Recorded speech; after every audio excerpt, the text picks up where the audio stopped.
Hello everyone, my name is Jen and welcome to the book Refuge, and boy is it good to be back, not only filming a video because it's been like 5 days since I felt healthy enough to do this, but also back from vacation and just back on track. And I'm actually going to be catching you up on all the books I read while I was on vacation and in the week that I was just basically laid out on the couch. I'm not going to waste any time rambling like I usually do.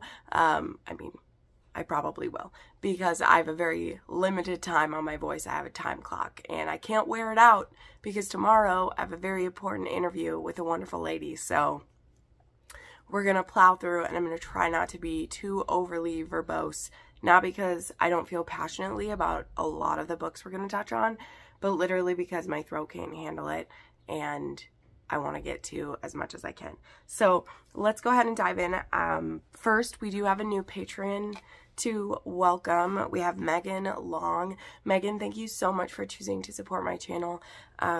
There is, you know, so much that I can't control doing this full time, and having the support of patrons like you, everyone who's watching this video, everyone who's subscribed to me, really keeps me going when the days are tough, you know, when I have a week where I'm so just like laid out, I can't do anything. Your guys' support really keeps me going, so it means a lot to me. But let's go ahead and dive in. One of the things I really got through, I'm going to be taking lots of drinks during this and I'm not going to cut them all out because it'll take me forever. I got through a lot of arcs in the last couple weeks, which was great. That was one of the things I tried to do while on the plane, while staying at my sister's house, standing in lines at Universal, which if you haven't seen my vlog already, it's a shorter vlog for me. And it was really, really fun. I decided to share it with everyone instead of keeping it just on the Patreon. But I tried to read arcs kind of exclusively when I was on my trip, just so that I could catch up on some, and also because I had my phone or my Kindle with me. That's what I brought with. So the first one that I got through was The Wolf and the Wildflower by Stacy Reed, which of course I wanted to read her new book before I interview her, which if you're seeing this video the day it goes out is tonight. I am so thrilled. I've been trying to speak with Stacy for a few months, and her life and my life and illnesses just kept getting in our way, but now we're ready to do it, and I cannot wait to chat with her. She is just such a sweet lady. But what is this book about, all right? This book has one of the most unique plots I've read in a long time, even more so in a historical. It does have some tropes that show up, but honestly it was really hard to put this in to like categories, because it has a trope that shows up in a lot of old school historicals where it's heroine goes undercover as a man and nobody notices except the hero. That is like the whole premise of this book, basically. We have a duke who went missing when he was 18 years old. He went on this trip with some friends and he got lost in the wilderness, and he basically was like he was on his own for 10 years. And now he's brought back to civilization, and he's supposed to take over and be a duke. And his father has died while he was gone. His title has almost went to a cousin. And if you can't prove that he's sane and capable of being a duke, then I think it's the queen at the time, because I think this is Victorian, could have him declared, like have his title passed to his cousin if he can't be declared that. So our heroine, whose name is Jules, she has a very interesting scenario that we see in the prologue, where her mother is having her second child, and it is a very rough birth, and through a misunderstanding that first happens, both the mother and father believe that they've had a boy. And then the midwife is like, well, you didn't give me a chance to say if it was a boy or a girl, but if you would like a break from pregnancy, because the father, who is a second son, he's not even anyone extra special,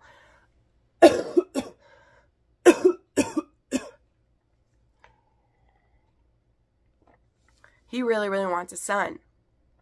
And if we don't give him a son, he's going to keep trying. This is where a bit of the weakness in the story comes in for me, because the dad is supposed to be a great guy. It's not like he's a horrible man, but he wants a son so bad that he continually put his wife at risk to get one. And I know that would happen in the time. I am aware of this, but for me, it's kind of that thing of like, how can you have it both ways? That like both of these parents, one of them is, in my opinion, being willfully ignorant, and one of them is lying. Because here's the thing. The mother is only supposed to lie for like a couple of years, because the midwife is like, men don't change the nappies. Men aren't even around until they're older. He'll never know the difference. But here's the thing. We don't tell the girl either that she's a girl until she gets her period. And all these things are really just brushed over. But I know I'm whining about them a lot. I know that. But when I got to the end of this book, the relationship between Jules and Jack, the relationship starts when they first meet. And the hero immediately knows the difference. And he can like smell that she's a woman, which is really cool. He has a very heightened sense of smell. That's supposed to be kind of the thing where like he's the wolf and she's the wildflower. Like she just smells so intoxicating to him. It's almost like the sensory imprinting, which is fantastic. So all the things that kind of bug me about it, I realized at the end, they don't have to do with Jules and James and how she's helping him work through being back in society and which things he needs to work on and which things are maybe fine that he's like. It includes a magical treehouse that he has built and these amazing conversations they have, and the risk to her to come out as that she's been a woman this whole time so that she could be with him is she'd be giving up everything because she wouldn't be able to keep her job, which I think I haven't even said. The reason she sees him is that she's been undercover as a man her whole life. Her father is an alienist, a psychologist, and she's been training to do that too. So she wouldn't be able to keep any of that. And I just found myself pretty angry at her family for putting her in this position. It's true, she was able to do many things that she couldn't have done because she was a man. But it's not like she feels like she's a man. This isn't a, sexual identity crisis. She's just been forced to be a man by her mom. And we're just, okay with it at the end. And I was okay with it at the end because, again, when I got to the end of this, and I was feeling a little frustrated. I originally was going to give it a 4 or 4.5. And then I was like, wait. This was a scenario I ran into with the previous of Stacey Reid's books too, where she has a family member be very frustrating, but you also love them so much, which that is real life. So I don't know, I'm talking too long about this book where I said I would talk quickly and we're getting in trouble already. But basically my point is I ended up giving it 5 stars anyway because Jules and James were so beautiful. There's so many great moments with them. It just irked me that the mother and father just it wasn't a big deal at all that they had forced her to be a man her whole life. I don't know. It was weird. But I don't care. I gave it 5 stars because I'm biased to this author and I loved the book. So there you go. And those things that I'm picking apart, they're not even as big as I've made them. It's just because it bothered me. So I give it 5 stars as a 2.5 on the spice scale. And I did list a trigger warning, though, as gaslighting by a parent. Because the fact, it's one thing to me that the mother was having her raised as a boy. It's another thing that she didn't even tell her what to expect. That she would have a period, which no other boys have. And then she just has one and is bleeding, which is already scary if you're a girl, but the mother didn't prepare her for it at all. And I was just like, that is a cruel thing to do, in my opinion, but we're moving past it. Okay, the next arc that I read, oh shit, I gotta be faster than this. I'm gonna drown. All right, I read The Feel of You by Ashley Mack. This comes out on the 21st. This is the 4th book in her Census series, and this one is about Honora and Owen. I can speak pretty quickly on this one. This one, book 3 ended on a crazy cliffhanger for Honora and Owen, with something happening to Honora on their wedding day. We'll just say that. And then when we start this, we go way back to literally Honora's birth and how her and Owen know each other. And we go through up until her kidnapping and then what happens afterwards.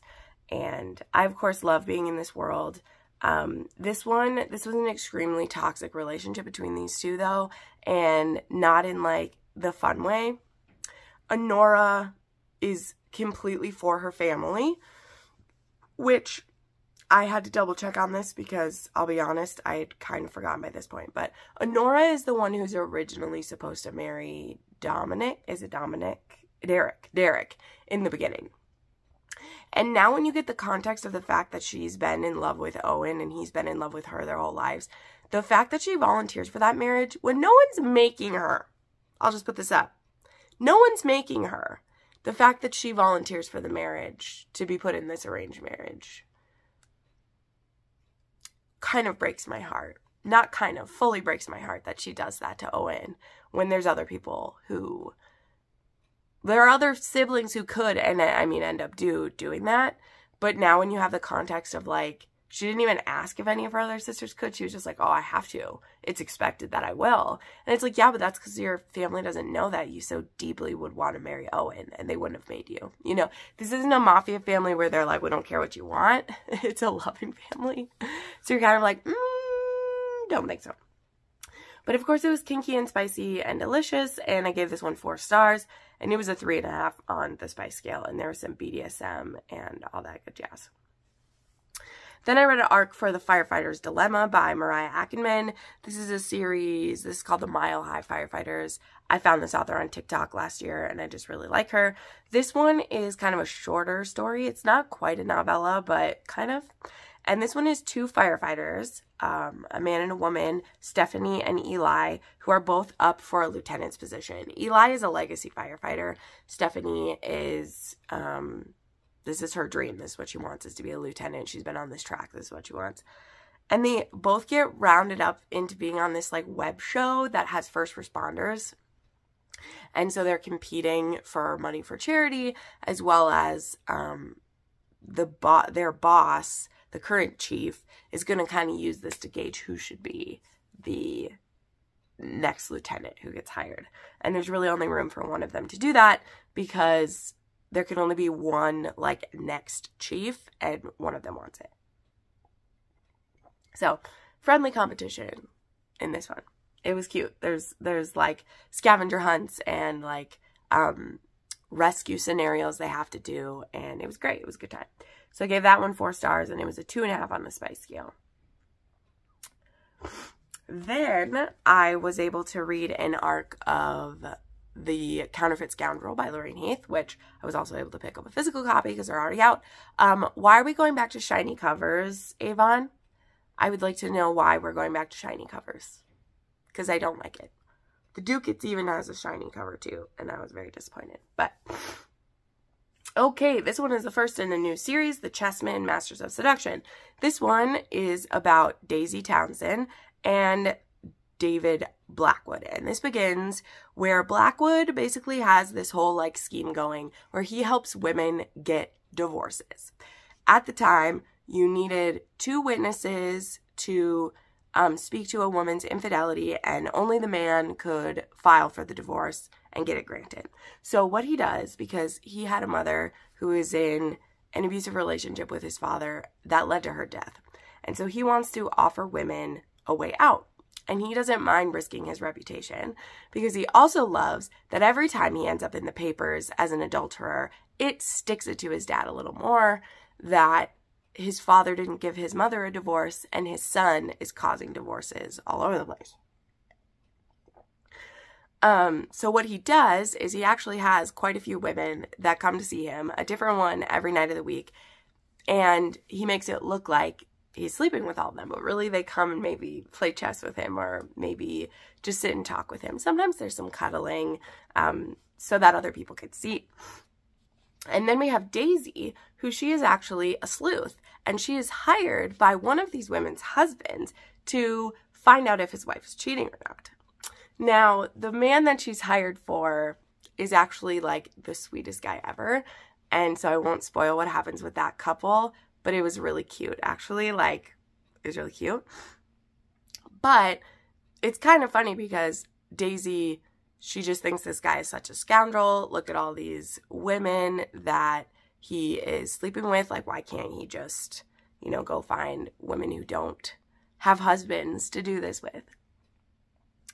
But of course, like, the thing that she's discovering him for doing, number one, that's what he wants people to think so that he can help these women get a divorce.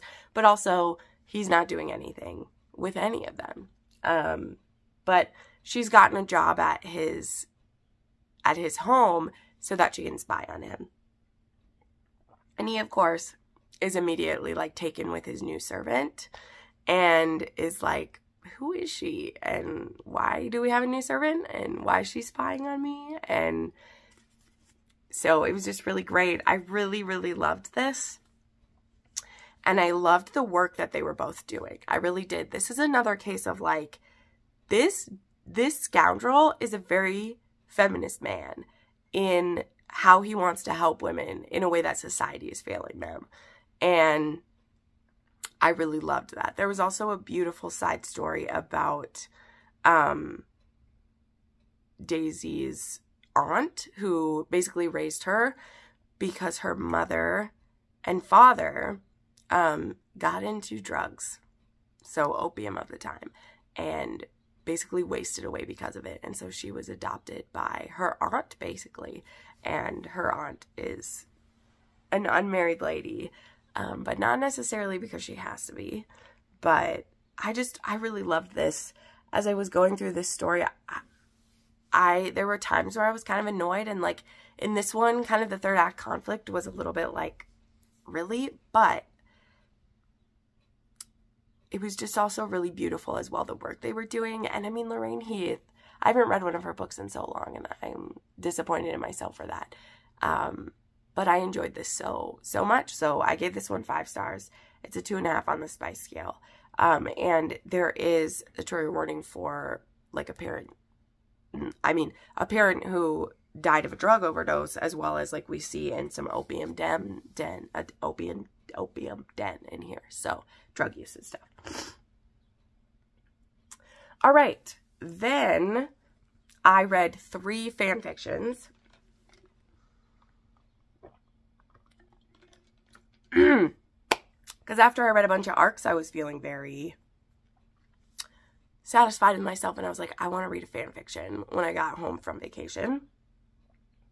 So I looked through my viewer recommendation form, which is always linked down below, and someone had put in a Fred and Hermione one, because on my last fanfic rec video, I asked for Hermione with the Weasleys, or romances with the Weasleys. I want to read a romance with every Weasley, and I hadn't read a Fred yet, and so this was in there. So Till You Come Into the Water by Ginger Tea and Sympathy was the first one, and this one was just a little shorty, and this one is, they're both still at school.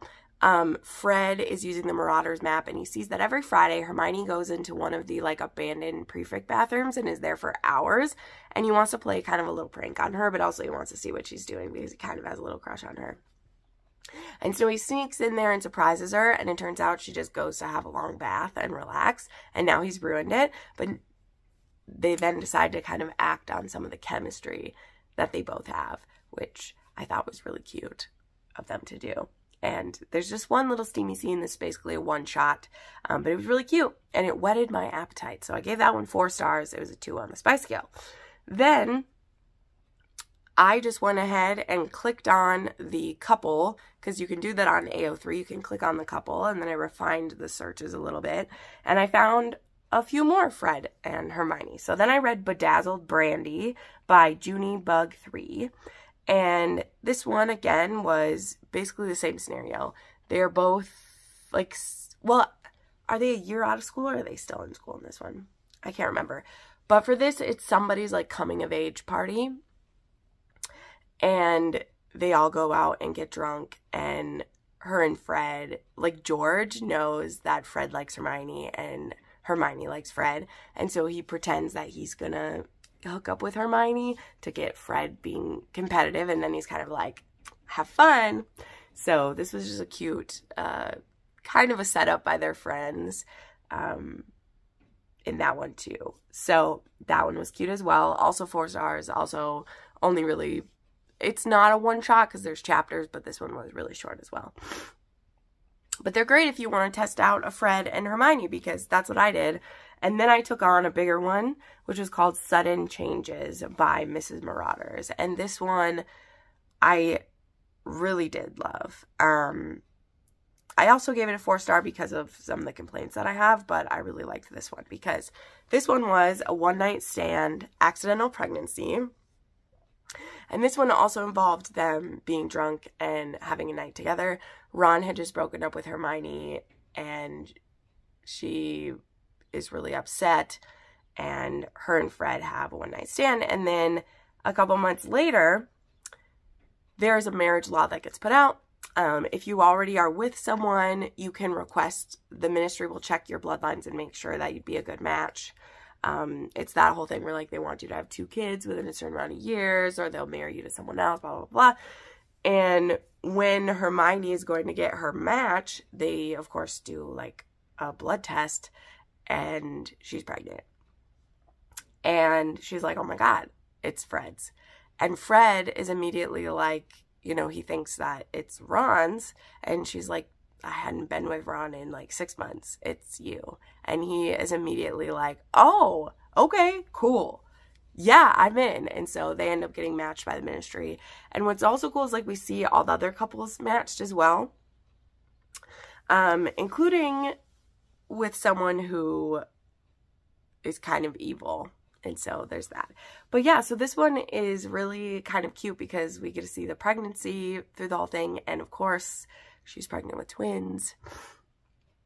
And we get to see her, like, I think the dynamic with Fred and Hermione is so interesting because obviously, like, he's a working dude. He's got a small business with his brother and other business partners, and also a huge family who just wants to be supportive and help, but is also very nosy, as the Weasleys are. And it's so great. So yeah, I really enjoyed this one. It drug on a bit too long. I feel like she was pregnant for like too long. This was one where she's pregnant like the whole time. And the person who I say is like evil, that whole storyline just, it didn't need to exist, but that's okay. It's a fanfic writer, and it was still really beautiful. And even though this is one where like they have, you know, it's a one-night stand, we remember the one-night stand, but it's also then like a slow burn because then they are kind of like, you know, waiting to be together. There's also pregnant sex, which I know some people love to see. I want to be able to make a rec video for that. I need to read more books that have it in it. But this one does. So does another one I'm going to get to in this. So we got to keep going because, oh, damn, my throat is hurting and we have a ways to go. So, yeah, that one was 4 stars and a 2 on the spice scale as well. Then I had one that I kind of DNF'd, but I rated it because I read enough of it. I read The Bartender's Pride by T.J. Dallas. This is in the 7 Deadly Sins series, and I read this for the prompt of a sapphic romance. And I was pretty intrigued to read this, but I really didn't like the characters at all. And so it made this sex scene so awkward. And I was like, damn it. Like, with sapphic romance especially, I need to really love the characters because it's outside my comfort zone. Like I've said, sapphic isn't one that I'm just normally going to pick up. But I need to love the characters then so that I feel the chemistry, right? Because I want to be turned on by the romance that I'm reading. If I'm not, then, and I feel like ick because I don't like some of the characters, is not great. Part of it is that I remembered when I picked this out that it was partially paranormal, but I just got ick vibes, and I don't want to be looking at these lesbians who own this bar and be thinking ick about them, you know, because that just, I don't want to feel that way. But it was slimy to me because the people that own this bar, they're the 7 deadly sins, and they are able to like manipulate people's emotions and sex drives depending on what their power is. And there's this woman who, she starts it straight. She starts believing she's straight at the beginning, which totally fine. I love a gay for you. But the very first time one of the sins turns her on, they're like, welcome to the lesbian club. And like, no room for her to question it or discover her sexuality. Like, oh, you thought this woman was hot and you want to fuck her, you're a lesbian. And it was just no discussion, no nuance. And not only are you now a lesbian, but we're gonna fuck you on the bar top so everyone can see. And I was just like, yeah, it's supposed to be an erotic novel, but like it felt so ick. And there like wasn't like trigger warnings for like dubious consent or manipulate. I mean, it's like drug manipulation basically. And then also to just be like, yeah, you're a lesbian because you like pussy now. And I'm like, could we have a discussion about it? Or like, you know, there's things bisexual, pansexual, like what are we? I don't know. I don't like things being too black and white one way or the other. And it was just very like, this is what it is. So we moved on from that. All right. Then though, I'm very excited to talk about, although there's ladies who've been much more articulate than I have to this point. But then I listened to and absolutely adored Children of Fallen Gods by Carissa Broadbent. Yeah, it's ginormous. I know. I try not to think about it too much. This is book 2 in the War of the Lost Hearts. This fantasy series is epic shit, everyone. Okay? Listen to your booktube genie and read these books. Okay? Okay. If you love high fantasy, if you love detailed, deep character work, if you love a world that just, there's twists and turns, there is no one villain, there's no one big bad, there are complex scenarios, moral quandaries, and a romance that by no means is the most erotic or spicy thing you're gonna find. This book is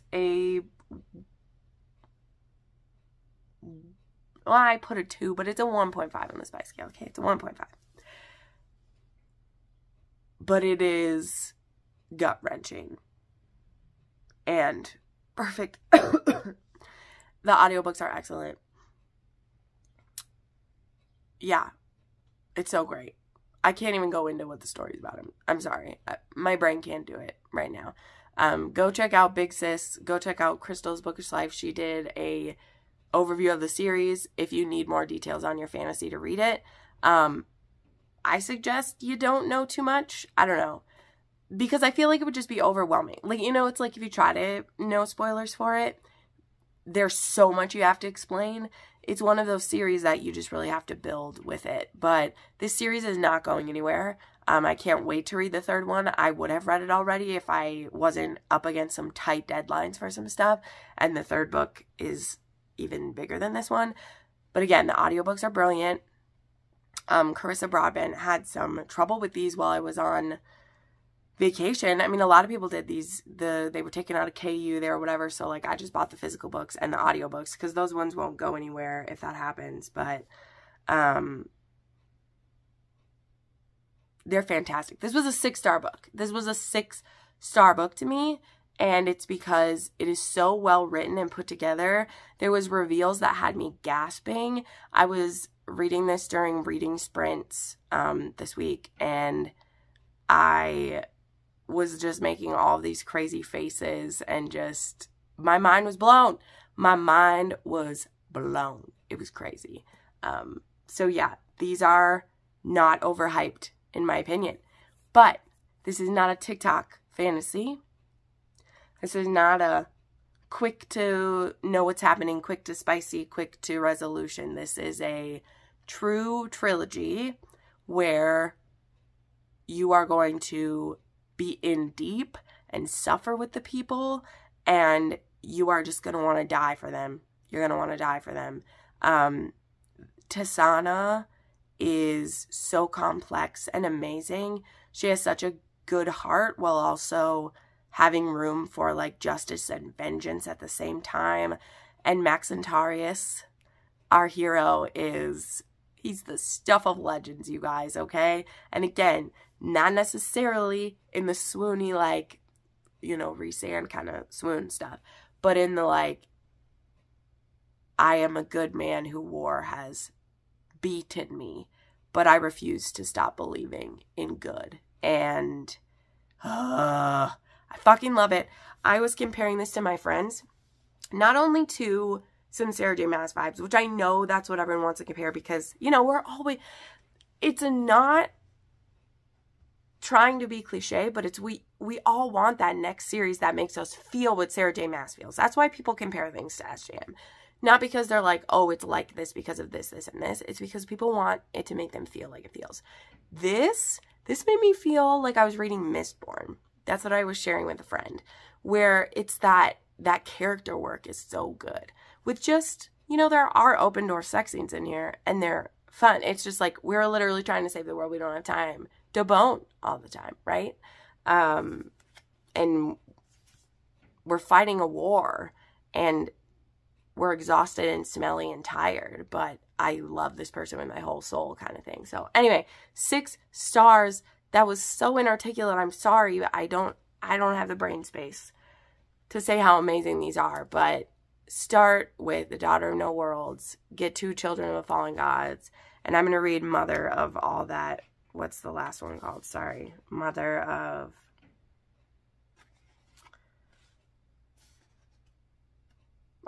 it's not even written in the back of this one, but the last one I'm going to read. Can't wait. All right, then, thankfully wanted to talk easy about it, although I have to film my review for this one afterwards. So, my poor throat. Oceans of Us by Vanessa Louisa. This is the Patreon book of the month, so I won't be reviewing it here. I'll just tell you that I gave it 4 stars, and it was a 2.5 on the spice scale. Oh, I lied. I gave it a 3.5. That's right, I did. And it does have trigger warnings for suicide of a side character and thoughts of suicide. So yeah, I'll be doing a review for that one for my patrons.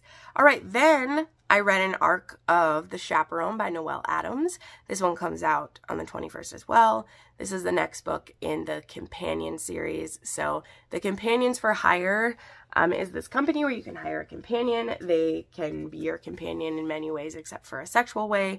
And in this one, the heroine gets hired to be a chaperone for the hero's daughter. So she's kind of a nanny, but the daughter is like a teenager, so she's not like called a nanny, but he needs to do a short-term like work stint in, is he in Italy? Where are we? I can't remember where they are, but she goes with to do it. So our heroine, Danielle, she's divorced, trying to finish her schooling, and being a companion helps her with that, although she's kind of socially awkward, so it's been tough for her to get a lot of jobs, because what happens is you're hired by the company, and then when they have a role for you to fit, like, you go to auditions for, basically. I mean, interviews with the person. So, yeah, and then we have our hero, whose name is Hugh, and yeah, he's the single dad. He's a widower, and yeah, so, I mean, they're staying in the same apartment together, and it's a slow burn between the two of them. This one is not my favorite Noelle Adams that I've read. I just feel like it had such a slow burn between these two, which like most of her books do. Even if she has characters who are having sex right away, their emotional slow burn is then what it's about. Where this one, they're not. But it's such a slow burn between the two of them. And then it was like the ending is them agreeing to date. It's that kind of one. And I don't know.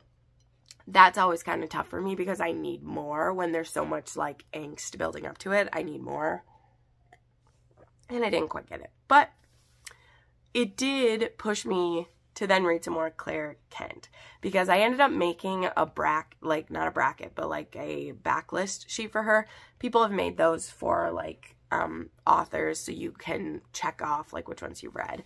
And I decided to make one for Claire Kent because I know I've read like half of her books.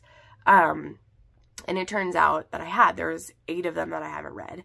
And there's a few of us who just really, really love Claire Kent and we want to read her backlist. So after I finished The Chaperone, instead of reading another of my required readings, I was like, I want to read Nameless, which is, I believe, one of her oldest ones, like maybe besides Escorted. I don't know which her very first Claire Kent, but it's a very old one. And guys, this book just wrecked me.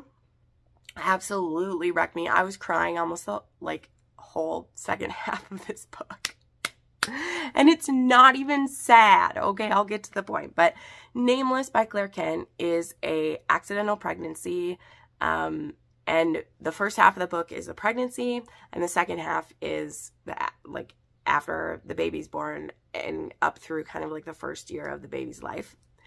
And we have Seth and Aaron, and they see each other again after many years, actually, at a funeral. And it's not a sad thing. We don't even know this person. Like, we're not overly, like us, the readers, we're not overly like brokenhearted or anything. But these two have a one-night stand. And a few weeks later, she discovers she's pregnant. She does tell him right away, lets him know he can be as involved as he wants. He's a very rich and powerful lawyer. And she's like, you can be involved, but like, don't throw your money around. You can be as involved in the daughter's life as you want, but you're not going to control like how I raise her and this or whatever. And they're willing to come up with like a legal contract for that and do this. And the hero wants to be very involved, but he doesn't know what like family is. Like, he's an orphan. He didn't grow up with a lot of that. So he wants to be very involved, but he also doesn't want to be pushy. So he's really kind of like waiting for her to like invite him into stuff. And so why this book wrecked me, okay? Number one, it has a lot of stuff that people really like. Like, I get requests for so much stuff that's like in this book, but I've not read enough of those things to like do recommendations. So if you're one of the people who asked for pregnancy sex, like I said, 2 of them in this week have pregnancy sex, like legit throughout the whole, like, well, in this one, they're not having sex all the time, but at different points through it. So like pretty big belly pregnancy sex happening, right? And in the one with Fred and Hermione, like, she's having twins, so she's like very pregnant of those.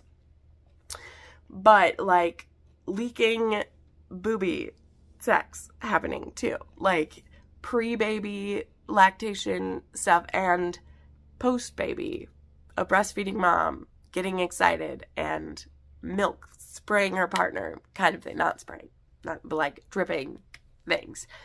So beautiful, and just like, oh my God, just, ugh. And this is also a couple too where the evolution of their sex, they always have good sex, so much so that it like scares them a couple times into like backing off because they're not planning to be together. But their connection through intimacy is so, it grows so much through the story over the like 2 years that this book is taking place. And it's stunning, actually. So this one as well, like, it has not necessarily a third act conflict because it happens more at the 50%. It has a 50% point conflict where the hero makes a mistake. It's not one of the end of the thing mistakes. You know, it's not a cheating mistake. Like, there's no other woman, none of that. But he makes a mistake where I, as the reader, was like, wow, a hero would never do that. Like, I don't know if I can. But I tell you, not only did I forgive him, but I love Seth, and he may be a book boyfriend just because of how real this book is. I was trying to explain this book to friends the other day. It's so hard because this isn't some flashy, like, Kennedy Ryan level emotional, but I cried just as much as I do in some of her books because it was so real. The way Erin feels about her body after a baby, the way that the hero wants to love her so much, and she's just like, you haven't shown me that. And I mean, this is definitely a case of an acts of service meeting a words of affirmation couple who just can't communicate, because I can see the things he's doing to show that he cares. And the heroine is just like, you never tell me any of these things, and now you're saying you love me.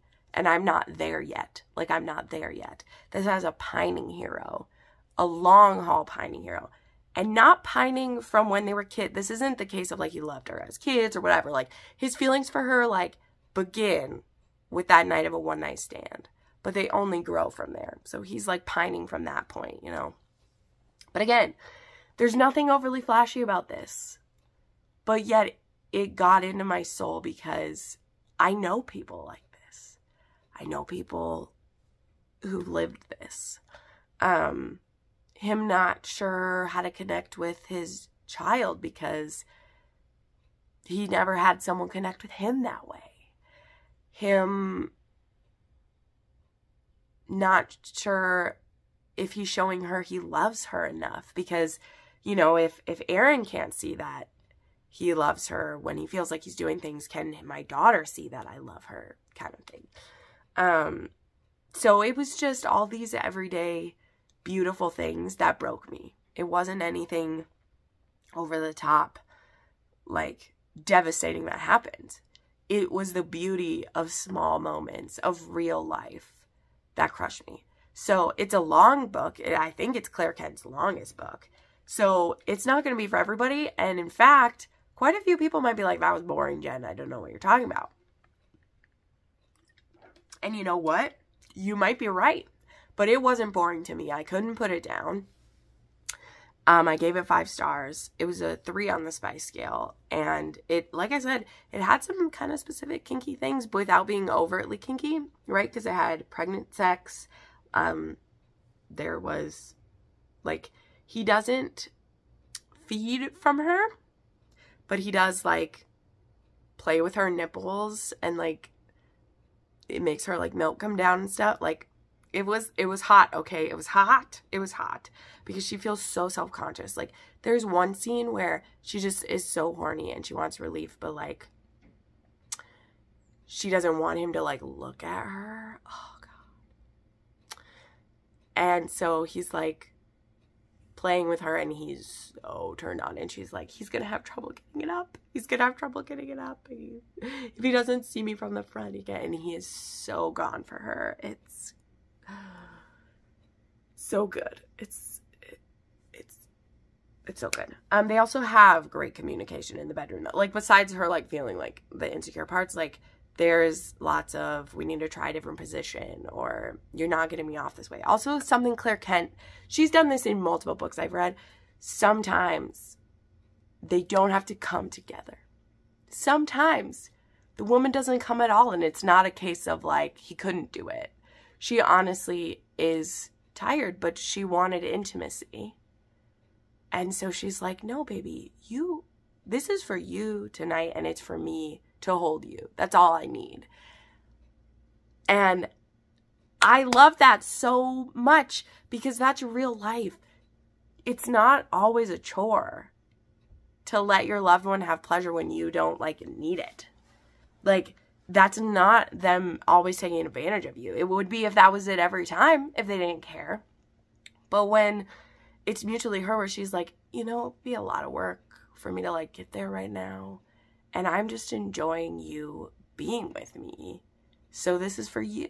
And it's for me, for the intimacy. And, like, I know I'm spending so much time on this book, but it was all these little moments. And Seth and Aaron have such a hard one, like, real thing, that when we get to the HEA with them, where they both believe it, where they're both in it, it was so precious. Like, I was here for it. But it would be boring to some people. It absolutely would.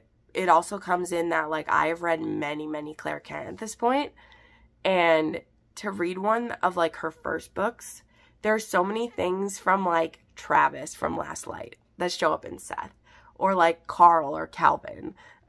Is it Calvin or Carl? I literally don't remember, but, like, those aspects of heroes from her later books that are, like, in Seth, that I really loved.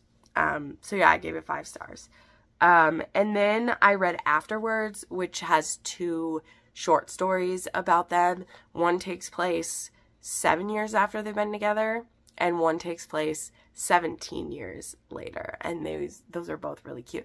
The one that takes place 7 years later was kind of annoying because Aaron is having a bit of like a quarter midlife crisis, and I just was like, would you fucking stop this? But again, it was also very real. It felt very real. So that one I gave 4 stars, and that one was only a 1.5 on the spice scale. But that one has married sex, though we've been together forever and you still get me so hot kind of sex. And I love that too. I love that too. All right, we're almost done. Then I reread Inferno by Amara Ray.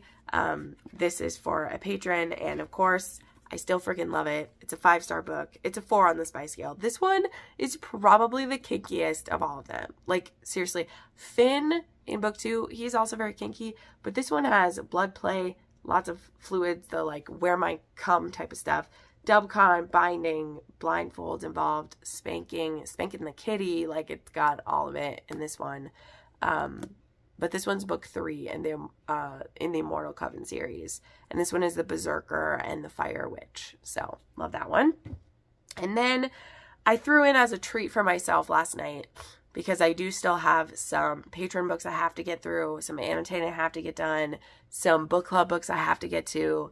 It's been a lot. Like, it's been a lot for me in this short month of the year. So I picked up The Titan's Bride Volume 2. This cover is so hot. Oh my god. The Titan's Bride is about Quochi and Caius. And Quochi had been brought over to the Titan's world because Caius needs a bride so that he can be a good leader of his people. And Quochi was a like college student just trying to get through. And now he is a bride. He wasn't even gay before. And now he not only is that, but he is the male bride of this ginormous man with a cock like the size of his arm. So, but also this book got me tearing up a little bit. It has a cliffhanger that just hurts my heart. But in this one, it starts off with Quochi in a very like tough position. He's been drugged and he needs medicine to get better. I'm trying to find one of the really cute pictures. Here's a really cute one of them together. Like, it's really cute. And this drug will like kill him. This poison will kill him if he doesn't get help. But it also is making him really horny, and there is someone who misinterprets what's going on and kind of takes advantage of him, which is kind of sad. Until Caius gets back and is able to fully service his mate and keep him satisfied and safe. But I really enjoyed this volume, and I can't wait for the next one. I gave this one 4.5 stars, and this one is like, it's tough to rate it because this is an extremely graphic one, by the way. Like, so I'm giving it a 3 because of like the graphicness and like the size difference and stuff, but it's not like anything overly kinky is happening, but like this is, it's an erotic manga. We'll just say that. Oh, so there we go. I was shorter than I thought. I could have talked even more about some of these books, but I had to keep it a bit truncated, even though we're still almost at an hour. So yeah, thank you so much for supporting me, for watching this video. Stick around, channel member and patrons, if you're watching this far, because I did redo the credits to give you guys proper appreciation. I was just, I needed to update, you know, with some people who'd left and new people who joined, and I just was like, you know what, I don't like how it looks, I'm going to redo it. So check out the credits and see if you like how it looks. Make sure your name's spelled right. Make sure I fix it. So thank you so much for watching, everyone, and I'll see you next time. Bye.